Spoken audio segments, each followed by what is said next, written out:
itu adalah untuk sistem liquid ya. Sekarang kita masuk ke sistem padatan. Jadi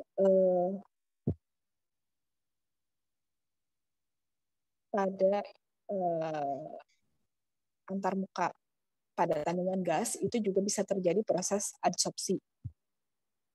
Proses adsorpsi ini berarti maksudnya pengambilan molekul lembab dari udara ke padatan atau dari oleh adsorben dan molekul udaranya itu adsorbat. Jadi adsorbennya itu molekul yang menyerap lembab, adsorbat adalah molekul yang diserapnya. Nah, derajat adsorpsinya itu tergantung dari chemical nature-nya itu sendiri. Jadi ada bahan-bahan yang emang secara naturalnya dia itu menyerap lembab, kemudian tergantung juga dari luas permukaannya. Semakin luas, semakin besar luas permukaannya, maka semakin tinggi juga derajat adsorpsi. Kemudian temperatur, tekanan partial pressure dari si adsorbed gasnya. Kemudian reaksi penyerapannya itu bisa fisikal, bisa chemical. Kalau fisikal biasanya gaya yang dilibatkan adalah van der Waals, kalau chemical biasanya ikatan kimia. Nah, kebalikan dari proses adsorpsi itu adalah desorpsi. Desorpsi itu berarti penghilangan adsorbat dari adsorben, penghilangan lembab air dari si serbitnya. Itu yang solid dan gas, kemudian ini solid dan liquid. Solid dan liquid itu contohnya ada si karbon aktif. Nah, jadi karbon aktif itu dia sering kita manfaatkan proses adsorpsi antarmukanya. Kenapa? Karena dia itu punya luas permukaan yang cukup tinggi.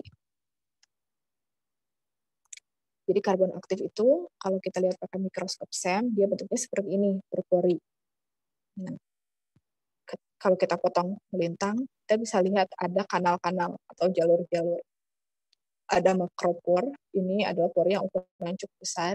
Dia untuk menjerap molekul yang ukurannya besar. Kemudian ada mesopor, ini tengah-tengah ukurannya. Ada juga mikropor, bahkan sampai yang terkecil. Berarti dia untuk menjerap molekul-molekul terlarut yang ukurannya kecil. Nah, kemampuan menyerap ini juga merupakan suatu mekanisme activated charcoal sebagai antidot, jadi sebagai penawar racun. Misalnya kalau kita diare, kan biasanya suka dikasih ya karbon aktif untuk menyerap racun. Kemudian kalau misalnya kita keracunan obat, sulfonylurea, acetaminophen, phenobarbital, biasanya dikasih juga si karbon aktif ini. Dosisnya bisa kalian cari lagi. Ini kayaknya kebesaran harusnya 50-100 gram. Nah, fenomena lain pada antarmuka solid liquid ini adalah proses pembasahan. Jadi, ketika cairan kontak dengan padatan, itu ada suatu gaya tarik antara si liquid dengan padatannya. Berarti gayanya adesi, ya kan? Contohnya pada termometer raksa. Nah, kenapa sih raksa itu digunakan sebagai cairan pada termometer? Salah satunya sifat ini. Jadi air raksa itu dia memiliki atraksi atau memiliki ketertarikan dengan komponen gelasnya itu kecil dibandingkan dengan interaksi antara merkuri-merkuri. Jadi dia itu lebih suka berinteraksi sama merkuri dibandingkan merkuri dengan gelas kaca. Makanya dia tidak membasahi kaca. Beda kalau misalnya air. Air itu ketika misalnya kita pakai sedotan atau pakai gelas, walaupun misalnya kita udah tuang atau buang airnya, masih suka ada titik-titik air yang tertinggal di dalam gelas. Nah, hal itu terjadi karena atraksi atau keterikatan antara molekul air dengan gelas itu lebih tinggi dibandingkan dengan air-air.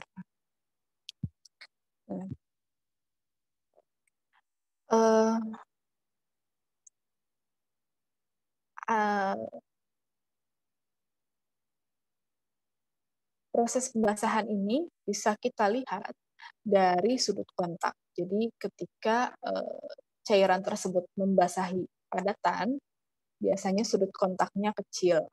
Sudut kontak itu ini ya. Jadi ketika kita meneteskan suatu cairan ke padatan, misalnya permukaan gelas, ketika yang terbentuk seperti ini, maka sudut kontaknya kecil. Berarti dia basahannya baik. Tapi kalau misalnya tadi air raksa, dia itu tidak mau kontak dengan gelas, maka dia cenderung bulat seperti ini. Kalau cenderung bulat berarti sudut kontaknya itu besar, 180 derajat. Nah, fungsi wetting agent atau agen pembasah ketika kita membuat suspensi, membuat emulsi, membuat larutan, itu adalah menurunkan sudut kontak agar si serbuknya itu mau terdispersi di dalam sistem cair. Oke, ada yang mau ditanyakan dulu? Silahkan.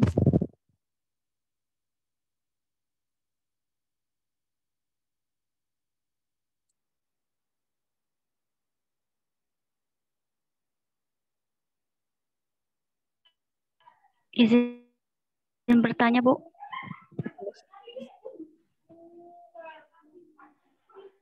Apa namanya?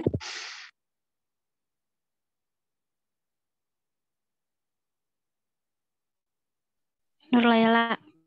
Oke, silahkan. Ibu, apakah kalau solid sama gas kan terjadi kalau solid sama gas kan terjadi fenomena antar muka. Apakah kalau gas dengan gas itu terjadi fenomena antar muka apa tidak sih? Oke, jadi itu ada di slide yang pertama ya. Jadi gas dan gas itu dia saling bercampur, jadi tidak bisa kita pisahkan. Nah, ketika maksudnya tidak bisa dipisahkan itu ketika kamu ngeluarin nitrogen dari tabungnya, kamu keluarin oksigen dari tabung oksigen. Ya, ketika di udara bebas, mereka akan saling bercampur, tidak ada antar mukanya. Maka tidak ada fenomena antar muka gas dengan gas.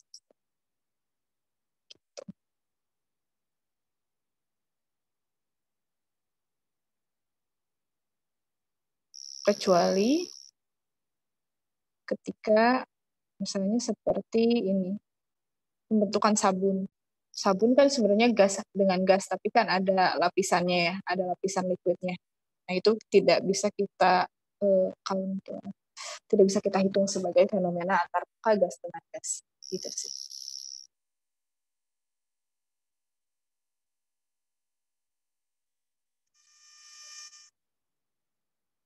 Oke. Ada lagi?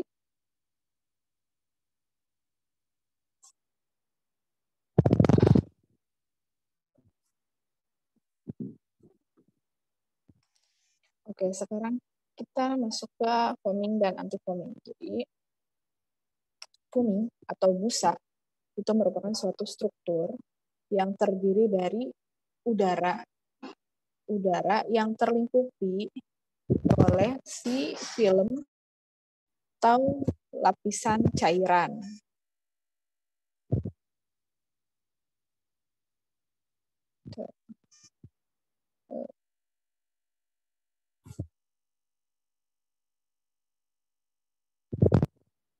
Sebentar.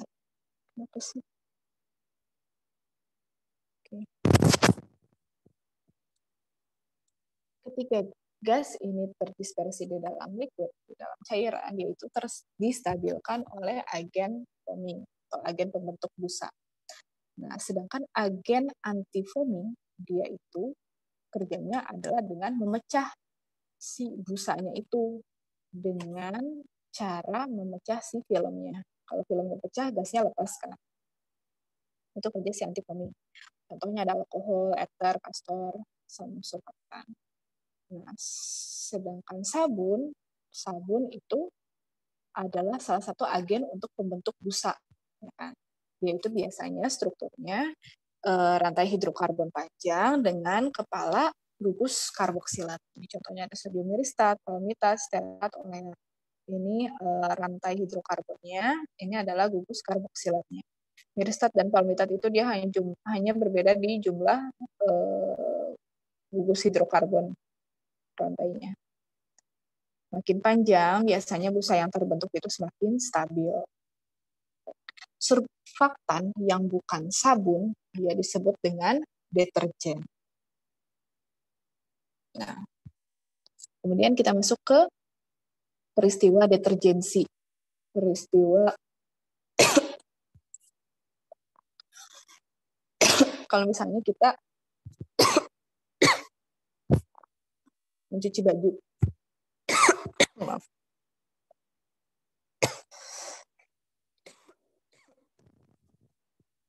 Mencuci baju itu kita sebut dengan peristiwa deterjensi.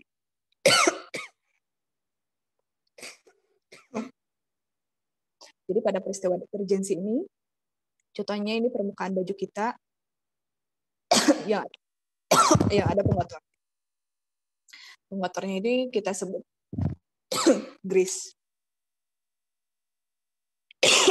Nah, nanti si deterjennya ini, jangan lupa pada peristiwa deterjensi itu harus ada molekul air ya, untuk mempermudah proses pergerakan si deterjennya dan juga untuk mensuspensikan si pengotornya.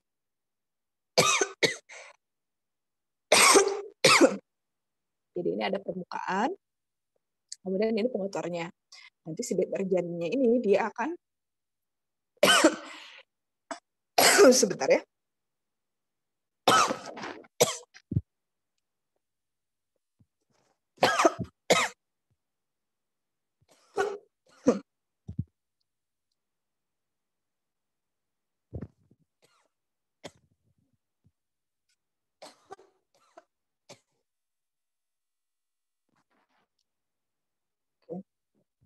Deterjennya itu nanti dia bagian hidrokarbonnya itu akan melarutkan grease. Jadi dia akan menempel ke grease. Kemudian secara perlahan dia akan mengangkat si grease tadi dari permukaan baju kita. Setelah diangkat, semua bagiannya itu dikelilingi oleh grease.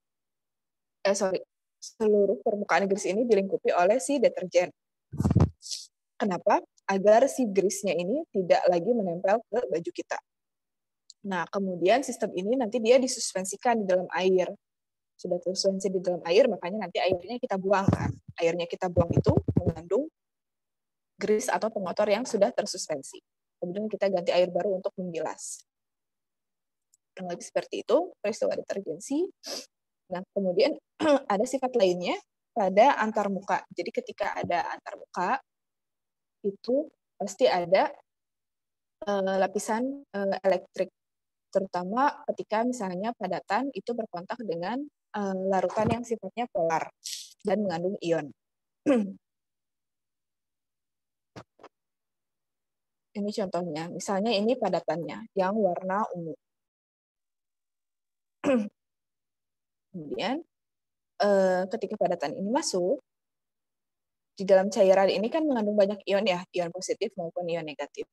Nah, nanti kationnya ini dia akan teradsorpsi di permukaan padatan. Kita sebut A aksen. Ini permukaan padatan di mana kation ini teradsorpsi. Nah, lapisan ini dinamakan potensial determining ion. Nah, karena di sini banyak kation yang teradsorpsi, maka secara langsung akan ada anion atau molekul yang bermuatan negatif di sekitarnya untuk berusaha menetralkan. Tapi jumlahnya masih belum sama antara positif dan negatif. Hingga lapisan B aksen. Nah, ion yang berada di antara A sampai B ini dinamakan counter ion atau gegenion. Nah, kemudian lapisan B sampai C ini akan ada sejumlah ion yang tertarik dengan proporsi untuk menetralkan lapisan yang pertama ini. Jadi di lapisan yang ini muatan negatif akan lebih banyak. Karena kan negatif di sini tadi masih kurang ya.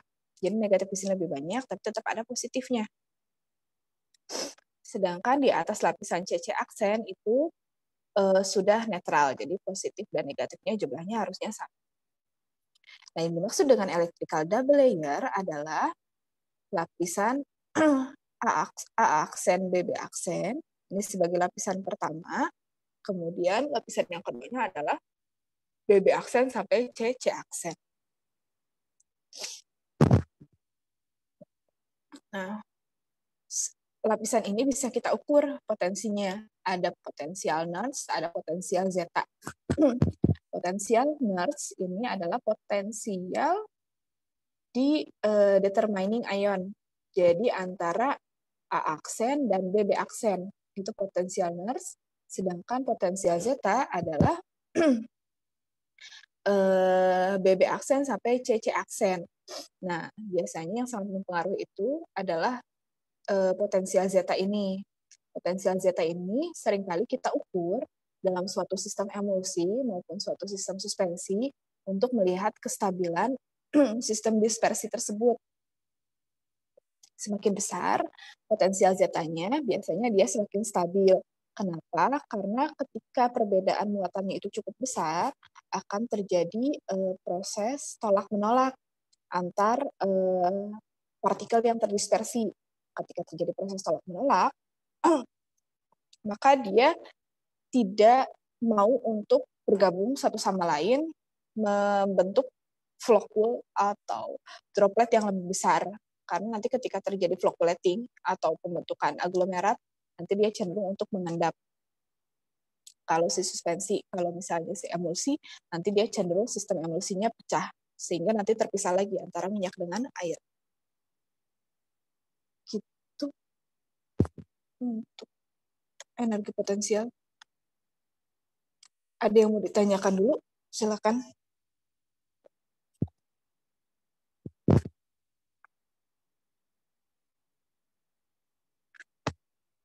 Ada yang masih bingung? Maaf Ibu, izin bertanya. Untuk yang negatif absorpsi, itu bisa dijelaskan lagi nggak, Bu? Terima kasih. Negatif absorpsi itu terjadi pada molekul yang ini ya, pada molekul inorganik elektrolit. Jadi ketika molekul inorganik elektrolit itu dimasukkan ke dalam suatu cairan, dia itu cenderung masuk ke bagian dalam, baik itu melayang ataupun tenggelam. Nah, ketika sistemnya seperti itu, masuk ke bagian balok, dia itu akan meningkatkan energi bebas permukaan dan juga meningkatkan si tegangan permukaan dari sistem liquid tersebut. Itu sih intinya. Kalau yang positif berarti adanya di permukaan. Kalau di permukaan berarti dia cenderung untuk menurunkan energi bebas permukaan dan tegangan permukaan.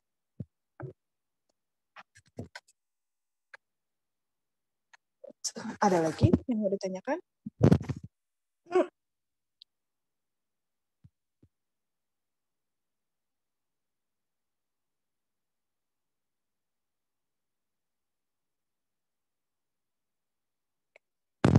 Ujiannya tuh PG ya? PG bahasa Indonesia. Ada yang masih kurang jelas?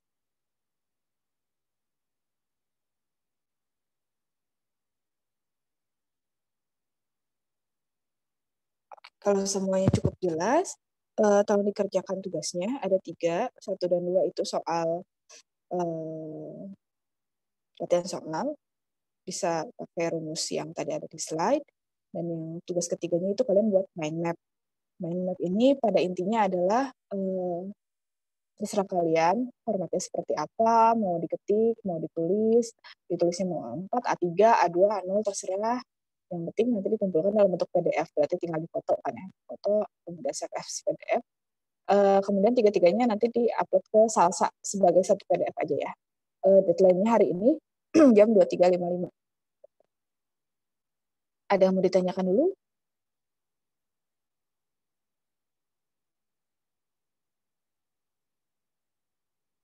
Oke, cukup jelas.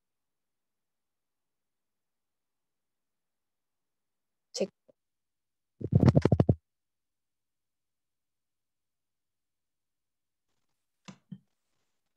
Cukup, Bu. Oke. Oke, kalau cukup jelas kita tutup pertemuan hari ini. Terima kasih semuanya. Selamat siang. Selamat siang, Bu. Terima kasih banyak. Terima kasih, Bu.